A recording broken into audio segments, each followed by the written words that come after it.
Well, that's great. And I mean, honestly, I was so keen because it's distribution. And by the way, correct me if if I'm wrong, but I the question I have a lot of questions about, the topic I have a lot of questions about, or the facet of distribution, is the physical side and the retail side. Digital, obviously, that's kind of like a separate thing. But from the brick and mortar area is something a lot of labels are still really small labels. They stress about a lot because they don't really feel legitimate if they don't have their records shipped to stores on release day.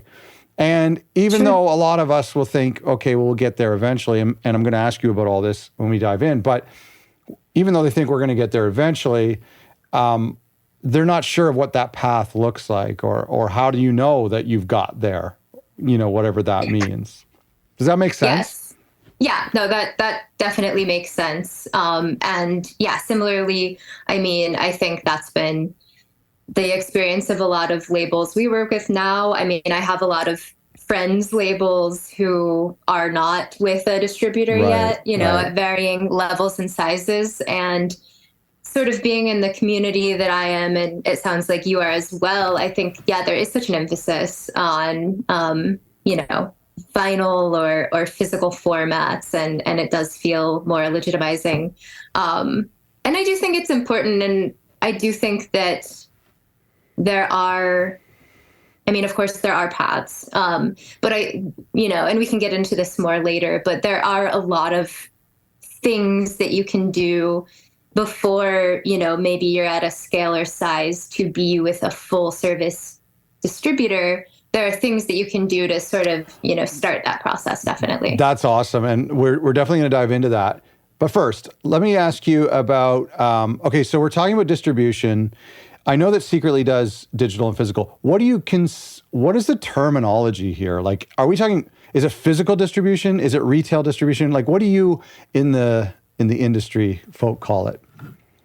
Yeah, I would say we call it physical distribution. Okay. I mean, we refer to ourselves as a global physical and digital distribution service. Okay. Yeah. Well, I guess physical makes a lot of sense because it's like digital and physical. They're like brother and sister. So yes. Yeah. Okay, that's cool. They're both very important, pieces of the pie. Yeah. Okay, no, that's good. As I was thinking about this, I'm curious, is this your job and this topic, it's more important than ever, I would imagine, because of the vinyl resurgence that's happened in the past 15 years, and it has not slowed down yet. Is that true?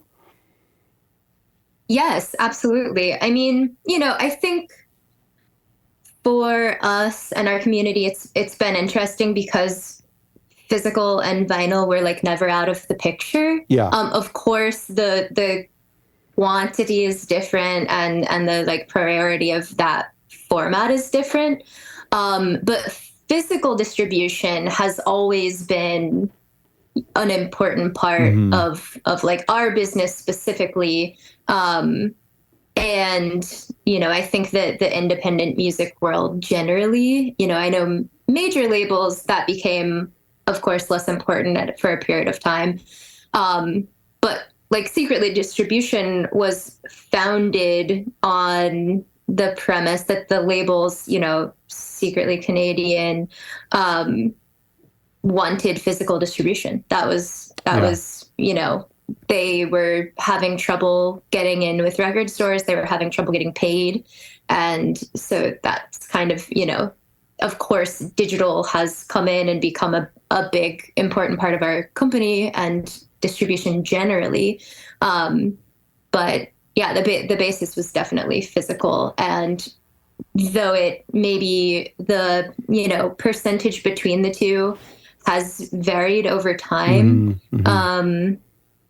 vinyl has definitely, industry-wide had a pretty wild resurgence. And, but yeah, it never went away. I get for that. us. No, I totally get that. Let me rephrase it, reform it here. Has the digital era, and I'm not just talking about streaming, I'm also talking about social media and all of our like instantaneous appetites.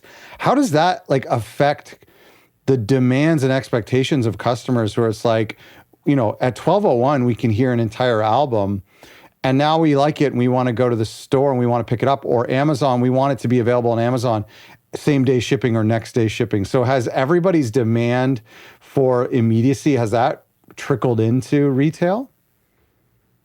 Definitely. I mean, luckily, I think now we're at a point where at least a lot of physical customers kind of understand. I think it can be challenging with some of the newer physical customers, of which there are quite a bit. Okay. Just because they kind of were born into this immediate realm. Yeah, I get what you're saying. Yeah. But I think it's all in the messaging. I mean, you know, we try to make sure that even when, you know, whether it's digital singles going up or a full, you know, digital album arriving before the physical format, I mean, we want to make sure that's all communicated like as clearly as possible. We also typically will have, you know, physical pre-orders up at that time. So while they can't grab it immediately, they can order it. I feel like they have a place in line. Yeah, exactly. Yeah, and I feel, you know, I think unfortunately due to the pandemic and all of the pretty insane manufacturing delays and issues that were going on, you know, a lot of customers got pretty used to very long delays between when they were ordering something and able to hear it digitally versus when they received it physically. So I think a lot of customers have just become acquainted with that aspect of things. I mean, I definitely don't want it to, you know, of course, impact the physical sales, especially with record stores who are very, you know, an important part of who we serve here. So, you know, we do our best to drive folks there regardless. And, you know, I think a lot of the people, I mean, there is some competition, of course, between digital and physical, but I really think they're complementary at this point, and I think more people are willing to accept that they are complementary with each other. I completely agree. Yeah, I've noticed that, like, I think my own behaviors, I used to feel like if I was enjoying a digital album or streaming it, that I wanted to get it on vinyl as quickly as, or even back in the day CD, as quickly as possible before I wasn't interested in it anymore. So the idea of like a record coming 6 months later, I wouldn't do that. Now I feel like from a label's perspective and from an artist's perspective, I feel like that separation is almost like elongating the life of the lifespan of the album in a good way. Yeah, absolutely. Yeah, and it definitely can be used as strategy. It can be used as part of your campaign.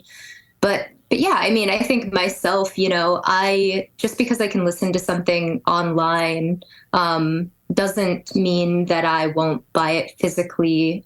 Typically, my physical catalog and collection is just representing my favorite things. And I'll still, though I own it on vinyl, listen to it quite frequently digitally. And maybe it increases my, you know, fandom to be able to do that so easily. And then when I'm having the moment to sit down at my record player, you know, I'll listen to it in that way, and they're different experiences. But yeah. Totally agree. Okay, I want to go off total tangent sidetrack here. And maybe you know, if you don't know the answer, that's okay. We can just sit around and speculate. But I've noticed in the past like 5 years that we don't get download codes in vinyl anymore. And I'm okay with it because I'm like you, like I have Spotify and I have Apple Music and Amazon, I'm sure. And like, I don't need a download code anymore. Maybe if that all goes away, I do. But like, I'm just curious, do you know anything about that? Like I've just slowly noticed them not being included. It doesn't bother me. Yeah. But this is a pretty highly debated topic in our like label ecosystem. Okay. Yeah, I feel like we're constantly getting questions from labels because, I mean, you know, we can see, or the labels can see the redemption rates. Okay. And really, I want to say it's typically like 5% of digital downloads get downloaded, you know, but it's interesting because it's still like an important sales point. It's still something that labels get asked, or that, folks in record stores get asked if there's a digital download. Like there's still a perceived value from Good point. customers, but the redemption rate is low. So I think some labels have just decided, well, instead of going the route of printing those little cards and, adding paper waste or something, we will just, if someone reaches out to us, we'll just send them a digital download. And I think 5%, most or all labels would just do that. Some labels, are more like, well, it's not that big of a lift and people do still ask for it, so we'll just go ahead and keep doing them. I've noticed that I'm sorry to interrupt you. I've noticed that it's actually the demand of the record stores, because if you buy on Bandcamp, you get it. If you buy from like a Bookmat or a Shopify store, you're going to get it in your checkout process. But it's the record stores who are like, if you're discovering a record on the shelf for the very first time, it's incentive to buy it there if they get a download as well. Is that true? Yeah, I think so. I mean, that's definitely that is who we hear from that is still wanting them to be there. Yeah. Okay. So we do still, of course, mention that to all labels and recommend it. But yeah, it's like I said, it's a highly debated and kind of constantly evolving conversation. But I will say, if there's ever not a digital download, I would recommend just reaching out to the label. That's a great point. They all have a zip file somewhere they can send They'll you. send it to you. That's so funny. Oh my gosh. That's what I love about this podcast, is we get to talk about something so narrow and niche, but yet is so exciting and interesting, because I've been wondering that. And it's universal. Everybody talks about it. Yeah, it's true. People have been mentioning it a lot. And also in our community, people want to know, because like the insertion fee, like the paper, yes, but I think the insertion fee would probably be going up with the price of labor too, because like it takes a human to put those in. So, right. That's the other thing. Costs of manufacturing have increased quite a bit over the last few years. So any little way that labels can, keep costs down, and keep the overall like cost of the record down, they're trying to find those things. I've always thought it would be fun to put like a QR code, excuse me, on the marketing sticker, on the cellophane that links to the Bandcamp. Well, I don't want to undermine the record store, but like maybe to Spotify or to even to a download link, you know what I mean? Where they could hear it instantly, get the download for free, and then maybe be convinced on the spot to buy the record. I don't know. Absolutely. Yeah, I've definitely had this conversation with quite a few labels. And I think we've even had a label or two implement it where, maybe their announcement single or whatever their first campaign single is. Or a music video. It links to something. And I think it's a great idea. It can be tricky and a little prickly to like drive, like you said, record store customers to a digital platform. But again, I think now more folks are warming up to the idea that that's still a space for discovery. And if it's just the single that they can like quickly get, even if it's like a 30-second clip or something, it's a way for them to test it in order to hopefully buy that record in store. In the store, yeah. And if they're in there, they obviously care about the record store, like, Okay. Oh man, I love the weeds. I love the weeds so much. Okay, tell me. Me too. Tell me. This is my whole day, most days. Tell me about what you do at Secretly. Let's find out about that. Yeah, absolutely. So my role is called a label rep.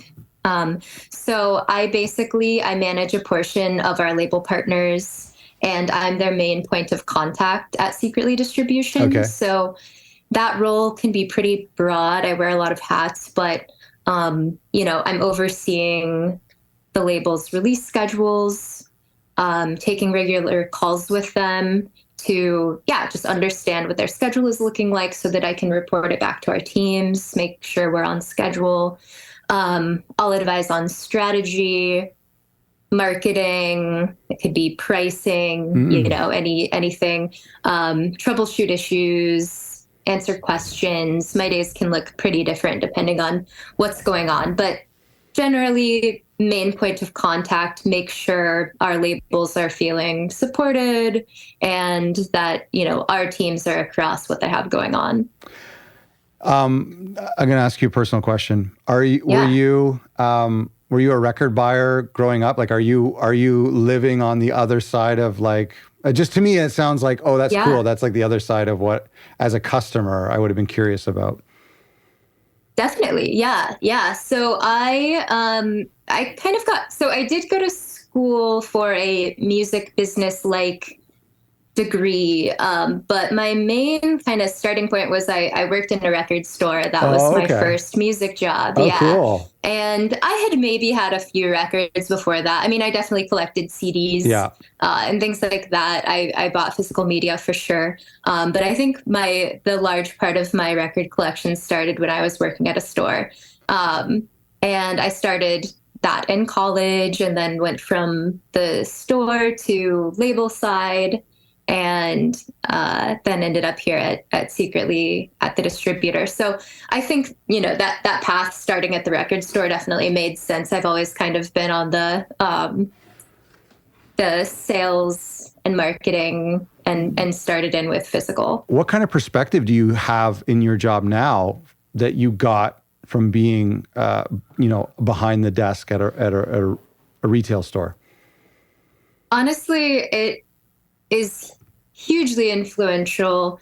I think my role now has to really be able to balance the needs of both physical and digital sides of things. But I think having that direct kind of on the ground experience of how customers interact with record stores, how record stores interact with each other and with labels, I think it just gives me kind of like in the weeds ability to like examine how maybe like a marketing campaign would work in that shop or an event or something. Yeah. Just being able to have that, if a label comes and has an idea for something that's a little like non-traditional or off book, I'm kind of able to like sit in as a record store a bit and like ask questions to sort of bring it down to a tangible, like this is what their experience will be like. How can we set it up so that it's something they'll actually want to do and isn't just like a very overwhelming and crazy experience for them to try to implement. Yeah. No, that's a really good observation. We had, I think our very first episode ever was with Trouble in Mind Records, who are one of your peeps. And Bill also worked in a record store. And one of the things he mentioned on that episode was how he would see people with an armful of records walking around and browsing. And then when they came to the checkout, they would put 2 or 3 back. And that was like his realization, that like moment of empathy, like, we've got to keep our prices low. And back when I interviewed, this was 5 years ago now, I remember his records were like the cheapest in record stores. Yeah. And so let me ask you about price a little bit. Like, it's challenging for us on Bandcamp. We're picking price of vinyl. It has a lot to do with the variants and the features that come with that record, and then CDs and tapes. I mean, a lot of us are just kind of following what you guys are doing, keeping in mind what Amazon is doing, which is in some cases basement prices. So like, how are we to kind of pick a price? Let's talk about a colored vinyl, a 1-disc vinyl. Where does that number come from? Yeah, I mean, I think we look at a few different things. Of course, sort of information on market standards plays in, but we always, and our community of labels always does our best to keep prices as affordable as possible. It's always the calculation is working backward, of course, from the cost of manufacturing. Right. And so prices have increased just because the cost of manufacturing has increased quite a bit. And I mean, to speak to what we were talking about before in your example, honestly, a lot of our labels have worked in record stores before and are super conscious of pricing.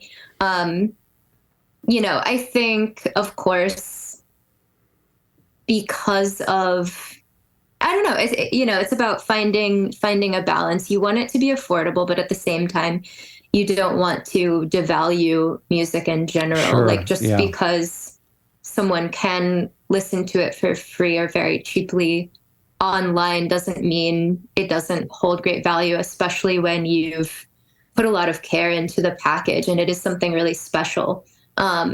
So you have to find that happy balance. It still has to pay the artist. It still has to make sure that they can make a living. So it's important for it to be affordable, but it's also important for it to be sustainable. Yeah. For the artist to make a living. That's a great point, because I find this conversation happens all the time about manufacturing. We look at our manufacturing costs and then we think about what should the best retail price be. And we're forgetting about the fact that the artist spent a year to write these songs. And not even to mention your engineering and mixing and mastering costs, which a lot of people don't build in. But just thinking like, what if we were to pay that artist $50,000 to sit at home and write those songs for a year? Should we be building that price into the $5,000? You know, I mean, in a way we should, at least implicitly thinking about it. Yeah, that's very interesting. So then, I mean, in my mind, I have this dichotomy where, like, if I could offer a record for $17.99, it's better to break even than it's sitting in my garage forever. I'd rather people have them, who are, especially people who are going to love them and show people about it. On the other hand, I appreciate what you're saying about devaluing things, because I truly believe a record should cost no less than $50, because it's something that a lot of us will hold on to for our lifetime and give away to our grandkids. So there's that. Yeah. I think because, we would be having a different conversation if the access wasn't there otherwise. Like if there wasn't a way for people who didn't have the money to access that music, it would be a different conversation. But because there is that space for access, physical products are, they're an extra, like they are something that you don't have to be able to enjoy music. It's, it's a special item, and it should be like treated and valued as such. That's a really good point. Really, really good point. I hadn't thought about that. I love that. Okay. We'll move off pricing. Although I'm curious, and maybe you could just answer this broadly, because I know that everybody's different and there's some things you probably aren't allowed to tell me, but the retailer, like, do they have an expectation of margin, like when it comes to vinyl and cassettes, maybe? What is that? Like who dictates the retail price, and then what kind of percentage discount are they expecting? I got kind of confused with that. Yeah, totally. So I mean, it can vary somewhat. I think the traditional, there are a couple of prices that they see. So of course there's the wholesale cost that customers receive. So that's their baseline of what they're paying for. And then there's also, some distributors and some, other partners require there to be an SRP, MSRP. So that would be kind of, the cost at which most folks should be selling their item. And those margins can vary. I think often you'll see them in like the maybe 30 to 40% lift. And we do establish MSRPs because some folks require them. But it's also understood that, shops have different costs. Mm-hmm. Shops exist in different Yeah. communities. Yeah. What a shop in Los Angeles can price something at and be able to sell them may be different than what a shop in Bloomington, Indiana can That's price fair. something at. Yeah. And so, we're not policing that by any means. The margin will ultimately, be decided by shops. Mm-hmm. And then, of course, you have Amazon and other online parties with the ability to try to have the best price that they can online. So, but I think that's maybe a long-winded way to answer your question. No, But I appreciate it. I appreciate it because this is like kind of thing that like our audience members are curious about, and in some cases will need to know, especially if they're selling direct to their local store. And it's a tough question. It's not something you could just post online and get an answer from. So I do appreciate getting that insight. So where does the job of distribution begin? In your case, when does it begin? Are you involved in manufacturing at all? Or when does the album come into your orbit? Yeah, so that's a great question. I guess to answer the manufacturing bit, that really depends on labels. So we do offer a manufacturing and distribution and M&D option. Okay. The majority of our labels handle their own manufacturing, but it is a service that we offer. Myself, the albums enter my orbit, I mean, ideally as soon as possible. I'm having frequent conversations with labels, at least monthly, if not more often. So they're keeping me apprised of their entire upcoming schedule as they're signing artists, as artists are recording music. So that stuff should ideally all be on my radar, when it's on their radar. Okay.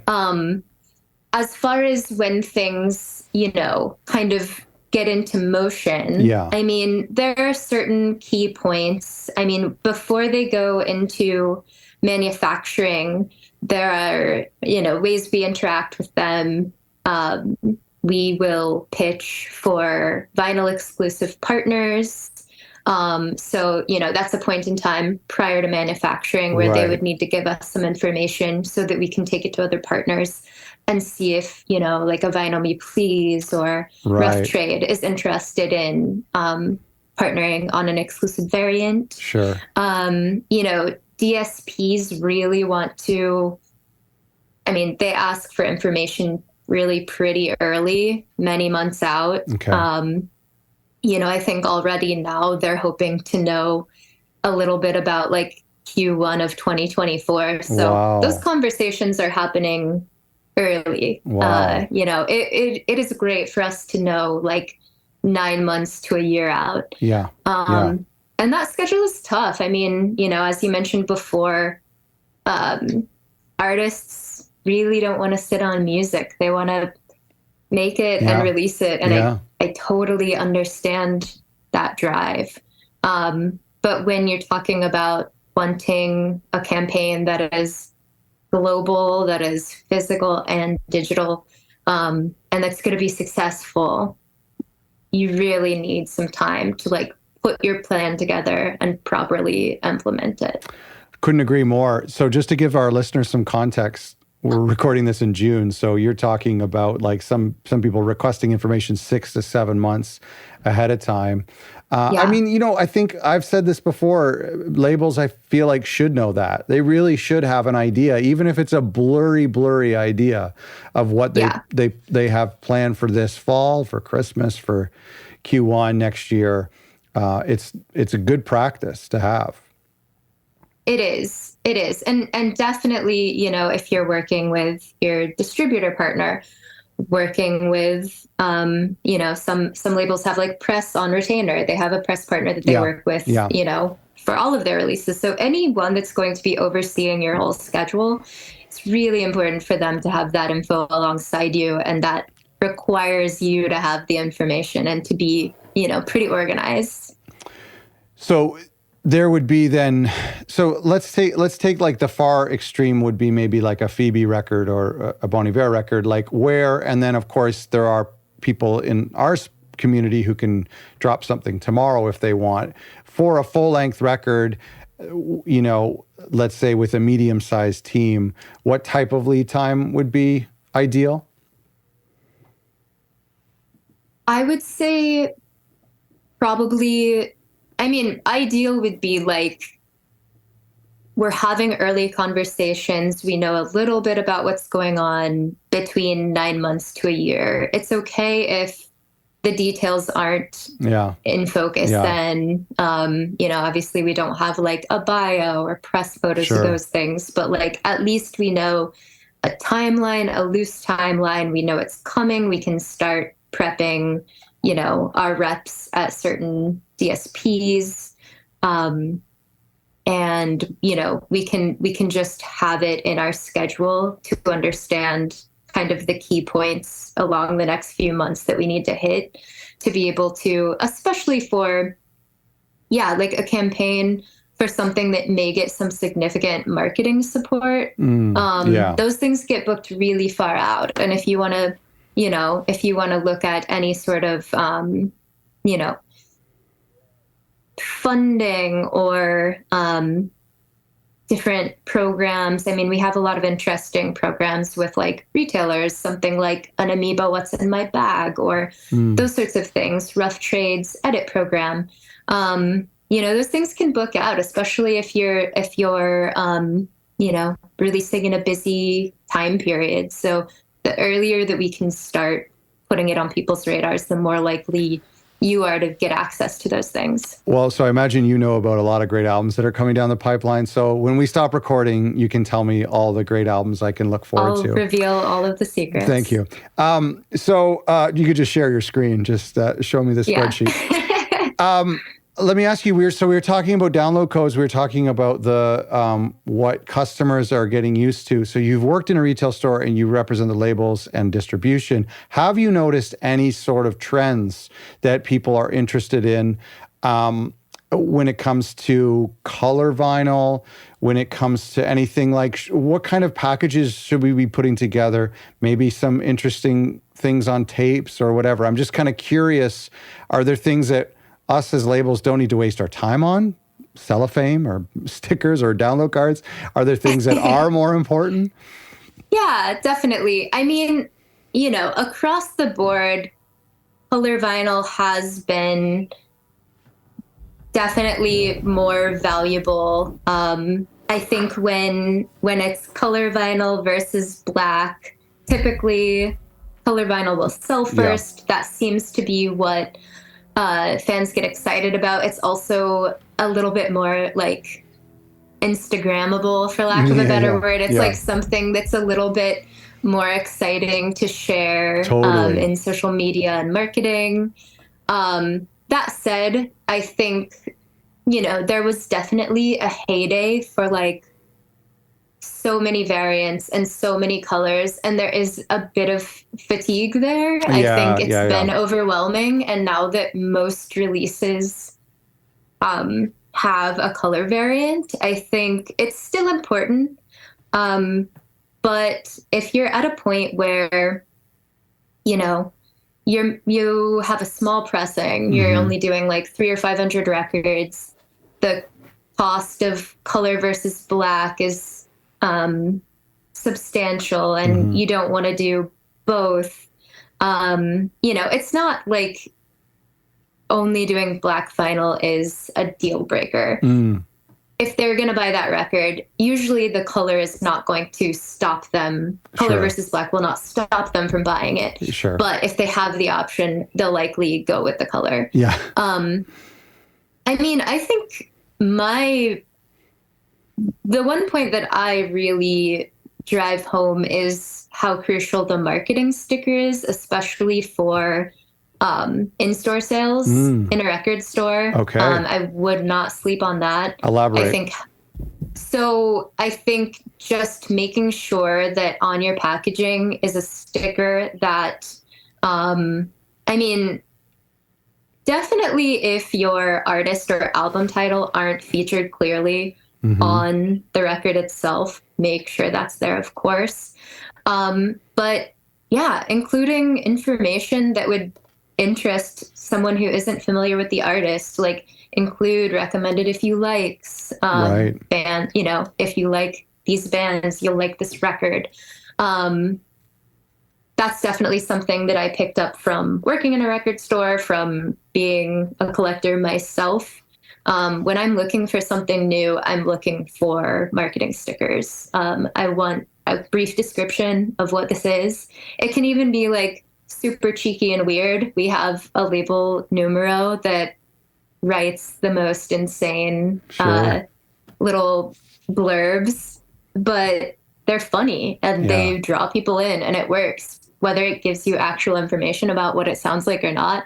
Um, it is a quick way to like differentiate yourself from other records in the shop and to catch someone's eye. That's awesome. I completely agree. And I'm a sucker for, I fall for like album bios all the time. Like if it's one Yeah, sentence and like this was recorded in an abandoned church with one microphone, I'm going to buy it because, even though I might not yeah, like it, but it's like, you got me. I love that thing. Yeah. That's so exactly. smart. Even maybe a picture of the band too. Yeah, yeah. Yeah. And like you said earlier, I mean, yeah, if you can do a QR code with, quick way to Yeah. listen to part of the song or the full Yeah. song or a Yeah. video. Um, yeah, I think things like that are really big. Um, and then let's see. I mean, it can really vary by artist and by genre. Hmm. Um, I think for established artists with well established fan bases, um, any sort of like you can go a little bit crazier with what you're offering in the package because you can get away with a higher price point. Right. They're already fans, so they're Yeah. gonna want like exclusive items, Yeah. special like inserts with more photos and information. I think with a debut or developing band, um, keep it as cost effective as you can. Keep it simple, interesting, of course. Hmm. Focus on great assets. You want the album art to be cool and eye catching, but I would keep the packaging simple so that you can keep the cost down so that Right. as there's the possibility of someone not knowing who that is, Mm. but still making the choice to pick it up. Yeah. No, I love that. That's good. That's good thinking. And it is challenging because records are won over and interacting with people in so many different environments. Are there other retail stores? Like when we're talking about physical retail, traditional brick and mortar, I'm thinking about like your classic record store that is in every city in North America and I imagine Europe, and this classic messy store that was had a heyday, then almost died in the 2000s, and is having a heyday again. Are there other non-traditional retail outlets out there, maybe even online stores that I'm not thinking about? Definitely. I mean, and I would add one in saying that like what you just described definitely exists, but we've also seen a ton of new shops pop up over the last 5-ish years, five to Mm. 10 years. Yeah, that's true. Um, That's true. so Yeah. there are also a lot of really cool, just sort of like boutique or traditional, just straight up record stores, but they're new and they don't necessarily have that feeling of, this peaked at a different period and You're right. Yeah, yeah. whatever, they're Stickers like all over the wall. very fresh. But to Yeah. speak to maybe more non-traditional options, I mean, we see a lot of like, coffee shops Yeah, I or was curious about bookstores that. or That's smart. yeah, other sort of businesses who maybe set up a small vinyl section and it's super tightly curated. Yeah.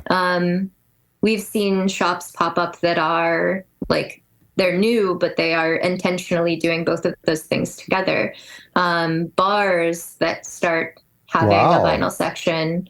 Um, you know, there was a funny period of time where places like Whole Foods were experimenting with Yeah. having vinyl, Yeah. and I feel like that quickly, you Yeah. know, phased out. But yeah, I think a lot of people have kind of dipped a toe, especially in those kind of, Yeah. you know, maybe 5 years or so, where it was like very well established that there was a vinyl resurgence. People were interested in what was happening.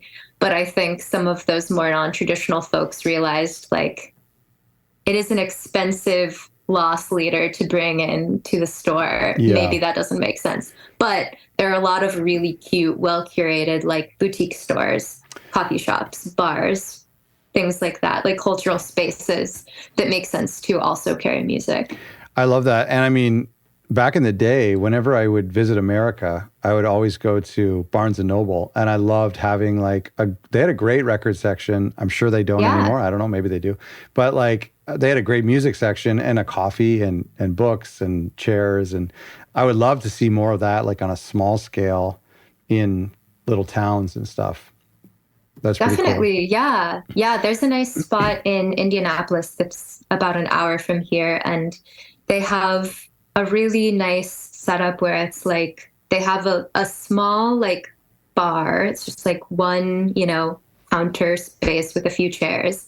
They have a stage. It's Oh, a venue, but it's also a shop. They also have these really nice little like listening areas with like the record table and a chair on either side. yeah, And yeah, it's like they've created a space that is comfortable to hang out in and spend time in.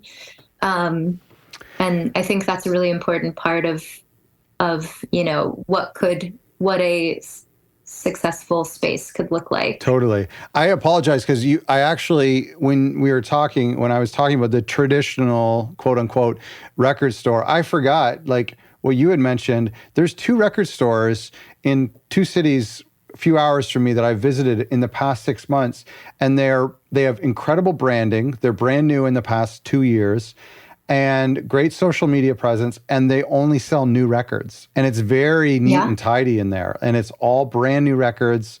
And I like it. I need to go to the other stores too for older records, but right. I forgot about that kind of model, which is really interesting. Yeah, definitely. Yeah. I mean, I think it's great to have a healthy balance of both, and a lot of cities do, which is really nice. And, you know, a lot of those legacy stores are really doing great work to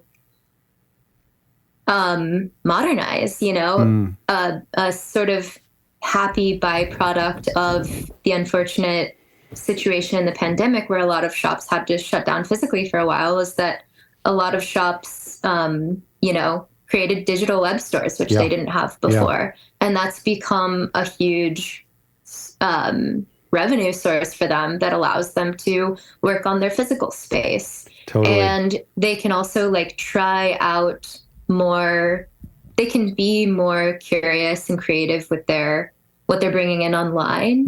Mhm. And it can help kind of freshen up what they're willing to bring in store. Um, so that's So been true. interesting. We had a record store on here last year, and he said something that blew me away. During the pandemic, this is a guy who had been in the business for 25 years. He said that like his number one competitor is Amazon, and he needs to compete with them. So if they're delivering door to door next day, he's going to do that, which is so crazy because over the past 20 years, so many businesses have just laid down to Amazon and succumbed to them. But he's actually like trying to compete with them, which I thought was brilliant.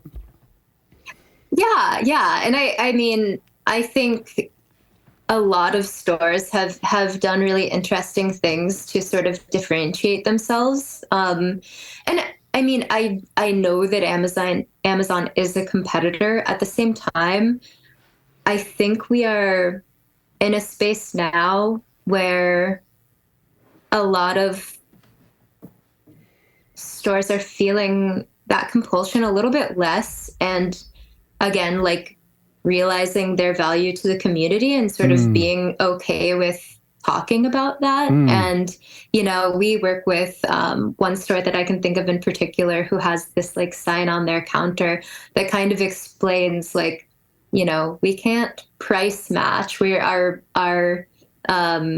model isn't the same as Amazon. We are when you spend money here, it's it's investing in the community and in a space that you want to come to. So true. So again, similar to the pricing thing, I think it's important to consider both, but not to make your decisions based off of an Amazon or something like that, because I think we can fight that in the culture a bit and make sure that people realize the value.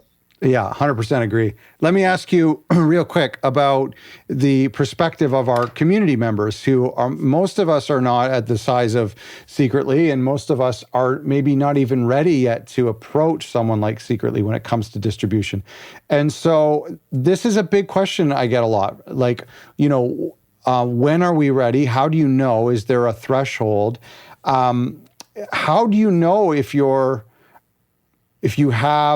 ready to have your record distributed nationally or internationally, or maybe like some signs that you're not ready?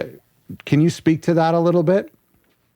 Yeah, definitely. And I think, one important thing to keep in mind is that, there's a very wide variety of distributors offering different levels of service and deal structures. So I think the most important thing to consider is, especially for smaller labels, would be to take the time to consider what you're actually looking for and to find the right fit. At Secretly, like I said, we're a global physical and distribution partner. So our teams are super hands-on with every release. We're working, kind of as an extension of label partners. So beyond simply handling the logistics of distribution, we're advising on strategy, we're pitching our label partners releases, we're coordinating retail marketing campaigns. We do offer M&D support. The list goes on.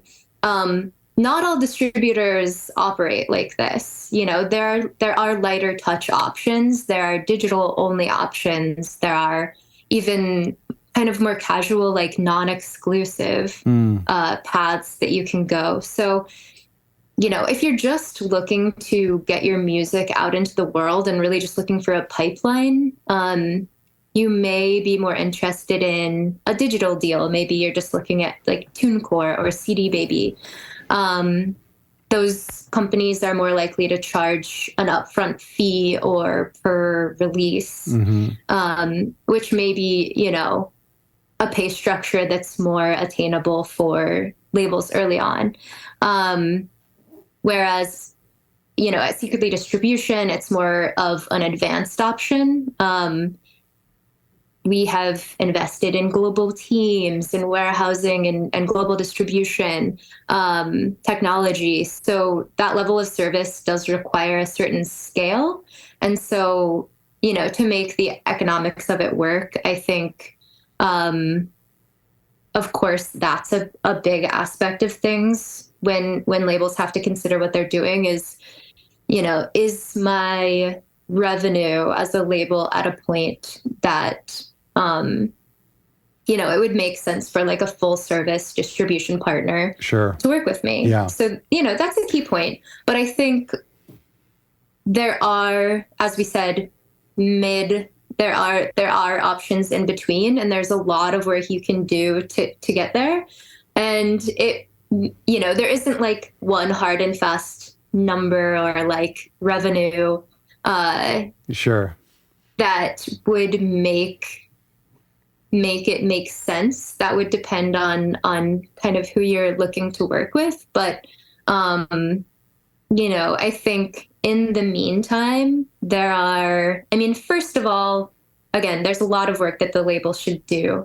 And there's a lot of self-distribution that they can start with. I think getting to know your local record store 100% agree. Yeah. Stores in the community around you is like definitely where to begin. And would also want to mention that the first time that you ask a record store to pick up your record shouldn't be the first time that they've seen you, you know, like, That's a great pull quote. Yeah. yeah, Good. like Yeah. be a part of their community, Yeah. shop at their store, go to their events, like get to know them and what they're into and what they're playing in the store. Yeah. And build goodwill there, build relationships. Like that is where to begin.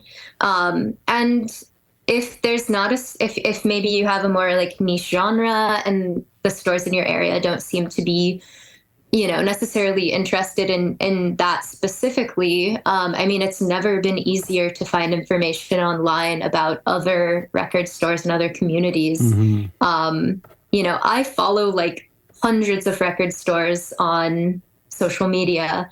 Most of my feed is record stores, so I feel like I have a pretty good idea of like, what they're bringing in, what they're into. And definitely if you're, a young or growing or just smaller label, pay attention to that stuff. And if you start to see like, oh, I'm noticing this shop really likes bands that are similar to the bands that I release, like maybe I should DM them, or maybe I should send them a little care package of like a couple of my releases and just mention that, I follow you. I've seen that you That's a great point. may have similar taste. Just start doing things like that. And I know it seems really in the weeds, but that's how you start building relationships and opening opportunities to get to a different level.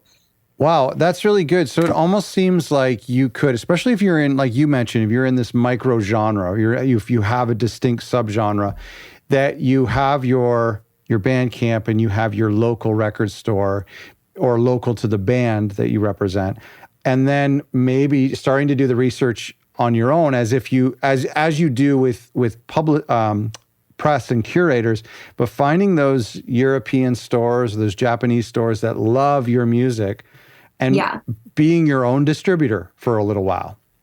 Yeah, absolutely. Interesting. And, I should mention this because, I mean, I guess we're not super close to it, but in my world of knowing about music way too far in advance, it feels like it's coming up faster. But like end of year is a great time to do some work here because so many shops have their employees post their end of year list, their favorite things that have come out that year.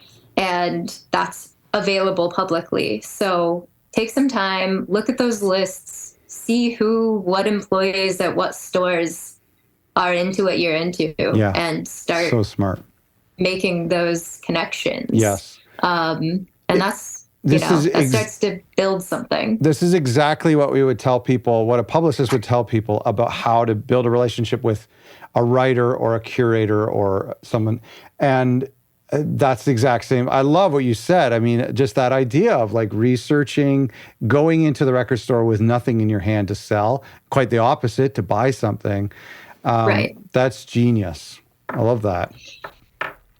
Okay, then, I forgot what I was going to ask you. Shoot.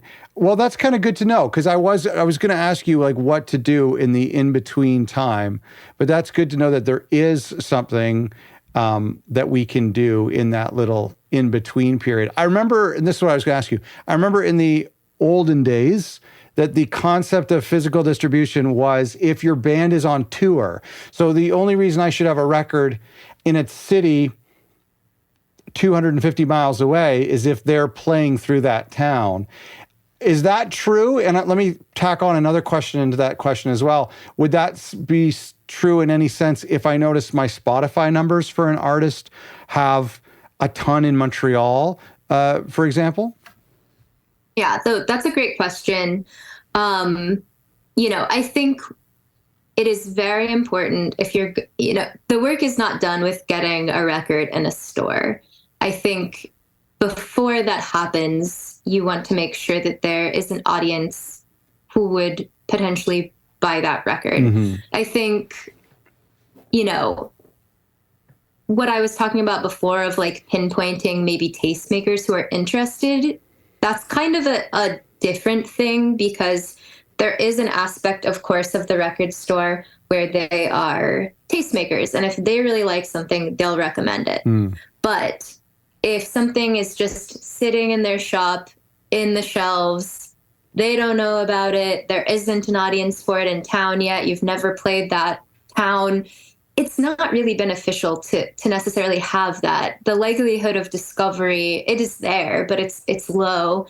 And, you know, a lot of shops keep track of when something is selling and how long it's been sitting there. So it could actually be potentially detrimental to have something sitting there for a super long time. Yeah. So, you know, I think, you know, in your local community, whether you can get something in a shop, you know, wholesale or on consignment or whatever it may be, like that's step one. Step two is get people there. Make sure that you're sending people there and you're posting about it when you drop them there. And so that the record store can be impressed and they're thinking like, wow, this is really selling. This is doing something. And then, yeah, I mean, I think in other communities, definitely, you know, if you can go to a store and say, hey, our band has, you know, played shows in your town for the last like 5 years. We noticed it's one of their top markets online. You know, they do have an audience here. We'd really love to make sure that they have records in stores.